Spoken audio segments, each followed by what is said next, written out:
Ko darīt, ja dzelzs trūkst? Visām sievietēm trūkst dzelzs.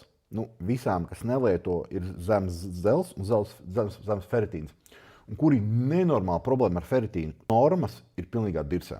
Tātad, ja tu nodod analīzes uz feritīnu, ja tev viņš ir vismaz laikam 20 vai 30, tu skaities ķipa normā. Feritīnam vajadzētu būt tavs svars reiz 2. Tā kā, ja tu svēri pieņemsim 65 kg, tavam feritīnam jābūt 130. Ja nu mēs tu nodod analīzes un 30 un tev parāda, ka ir norma, tu domā, viss kārtībā. To es 3,5 reizes zem tā, cik tev ir jābūt. Un tas ir minimums, cik ir jābūt. Normāla problēma. Tā kā notestē. Bet, ja es jau notestēju, tad jāizvēlās pareizais dzelzs veids. Es teiktu, pareizais dzelzs ir fumrāts, vislabāk uzsūksies, vismazāk blaknes, lieto pietiekami lielu devu.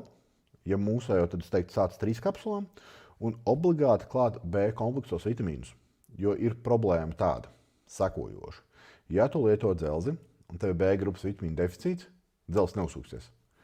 Tāpēc daudzām sievietēm ir problēma dzelzs. Viņas vai nu lieto nepareizu dzelzs veidu, nevar palietot lielu devu, jo pie lielas devas sākās aizsitējumi, ja tev ir kaut kāds dīvains dzelzs veids. Un otra lieta, kad lieto dzelzi bez B kompleksa, vienkārši neuzsūtās.